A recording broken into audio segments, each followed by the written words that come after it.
Okay, have you ever heard of the Zimmerman telegram? It's a really, really famous telegram that is credited with bringing the United States into World War I. So here's the setup.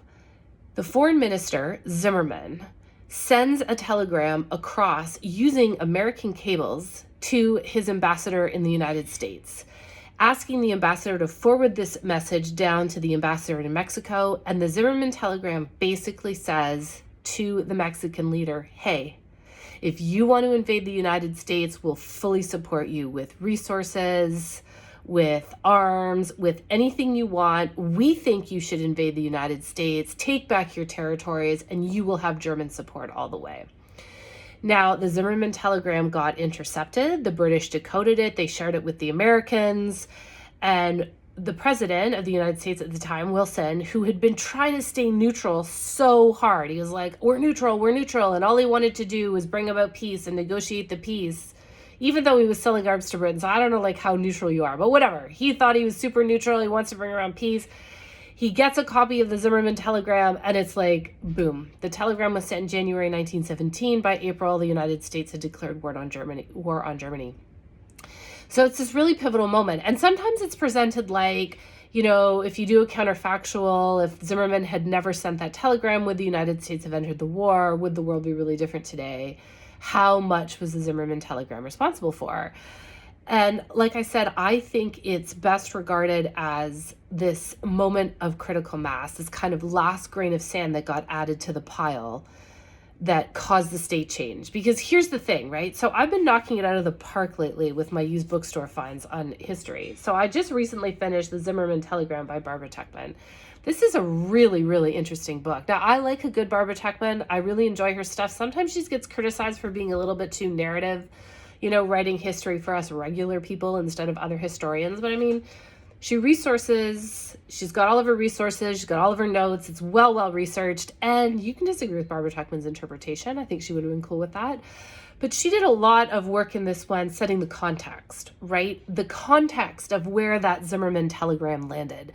And the thing is Germany had been messing around in the United States-Mexican relationship for years. So basically, right in 1914, kind of at the outbreak of World War I, they realized that if the United States entered officially on the side of Britain and France and the other allies, that it would really hamper Germany's chances of winning the war. They really didn't want the United States to enter it.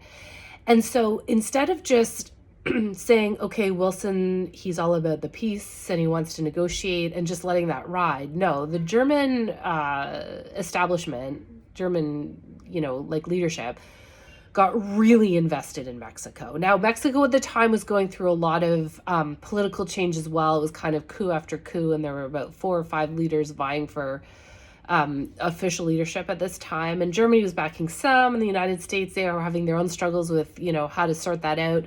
But Germany kept stirring the pot down there when it came to the United States, right? They were active, like the most active diplomacy you can think of, trying to influence events and trying to convince Mexico that they should invade the United States. They should go take back their territories like Texas. The Germans were also very diplomatically, through the diplomatic channels, influencing Japan to do the same thing, to join Mexico, to wage war against the United States.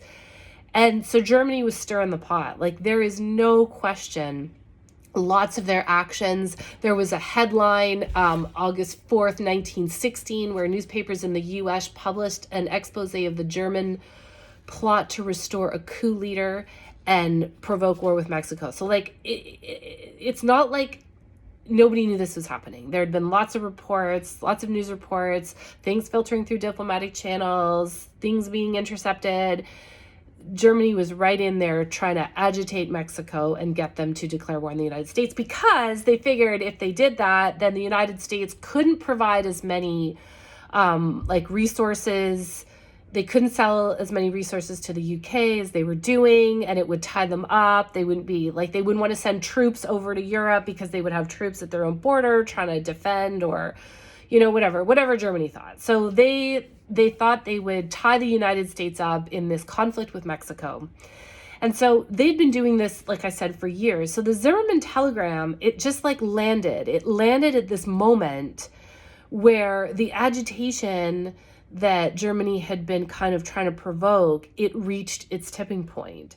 So Wilson had been trying to stay neutral like so hard, right? Like, even though, I don't know, you're selling arms to the to the British. I don't know how neutral that makes you, but whatever. He thought he was neutral, he was doing it, and then boom, this telegram lands on his desk, and he's like, damn it, like, we're not going to be able to have a negotiated peace with Germany acting like this. It's not going to happen. So finally and painfully, he went to Congress and blah, blah, blah. And then the American public, the sentiment really changed. And that's really a huge component of the Zimmerman telegram. It really helped change the sentiment in the United States about Germany and the war itself. This ceased to be kind of a European war, because the other thing that was happening that's super important is Germany had decided at the same time as sending that Zimmerman telegram. So part of it was like, let's get Mexico into war with the States. And the other part of it was, we're going to stop restricting our U-boats. As of February 1st, so the telegram was sent January 17th, 1917. February 1st, the Germans warn the United States that that's it. All bets are off with the U-boats. Those U-boats are going to attack any ship trying to cross the Atlantic. Civilian, passenger, whatever, that's it. Any ship is fair game. And they did. And so I think like on February 2nd or something, they sunk 3 boats. And so what it did was, I think it was a combination of those two things, the telegram and then the full on, like, U-boats are going to run amok and start sinking everything in the Atlantic, that got the president on down right through the American public to be like, wait a sec, this kind of seems like Germany's waging war on us. Right? It's no longer like something happening over in Europe. Germany's trying to bring the war here, right? They're now forming an alliance to come in and attack via our southern border. They're forming an alliance to possibly attack on our western border. They're deliberately attacking our ships, our infrastructure. Now, I'm not saying that, and this is the fun of counterfactuals, right? It's not like the United States had no choice but to join the war. There's always a choice. They could have stopped sending ships, right? They could have let Britain go and France. Like they could have let Germany have Europe. They chose not to. And the impression you get is that maybe if Germany had not sent the Zimmerman telegram, I think by then it was a little bit too late. But if they had not done so much agitation in Mexico, if they had really focused on their own war over in Europe, even the U-boats, the United States may have said, okay, we're just going to not send ships. Like, we're, like, whatever, Europe, you're on your own. But it was the agitation at the southern border. It was the, direct, clear support for Mexico and the encouraging them. Now, after the Zimmerman telegram, like a couple of weeks later, the general who was in charge of Mexico at that time, and I think it was Huerta, but it did change a lot. He's like, no, we're going to stay neutral. So it didn't work. But I think the United States realized that if Germany won in Europe, maybe Mexico was the next stop. Like, maybe it didn't work this time, but it didn't seem like Germany was going to stop trying. So Germany really became an aggressor against the United States. And I think that ultimately the combination of all those factors is what brought them in. So I think the last thing I want to say about it is that what is really interesting about the Zimmerman telegram is the timing. So the timing is like Britain is, it's like weeks, maybe a month or two away from losing this war. They're out of money. They have absolutely no money to pay the United States for the resources that they're buying now that they need. Like they are at the end. The Zimmerman telegram caused that state change. I get the impression, although, it's possible this could be interpreted differently. But at the 11th hour, like almost the last possible moment to make a difference in Europe, in the war for Britain and France. And so I think that the more fun is not if the Zimmerman telegram hadn't been set, like, would the United States have entered the war, because it seemed like Germany was going to do something, right? They were just so provocative on the Mexican issue in terms of that border and trying to get Mexico to attack the United States.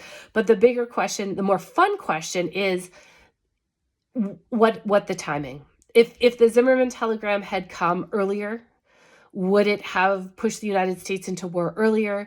If it had come later, would it have been too late to make any difference? Because, you don't just like go to war, especially for the Americans then. They weren't like, they didn't have huge military readiness, right? This is kind of like a big deal for them to now get ready to go fight over in Europe. It's not like their military is not like it is today. It wasn't like that in 1917. So, if it had come even a couple months later, would it have made a difference in terms of that war? Would Britain have fallen and Germany won, and now Germany comes over and takes that war to North America?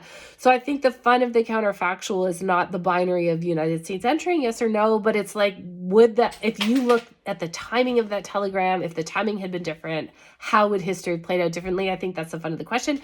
Anyways, I absolutely loved this book. It was fantastic. I think the Zimmerman telegram is an absolutely fascinating moment in history that you can use to do a lot of really interesting counterfactuals to understand the interplay of events and how it's all connected.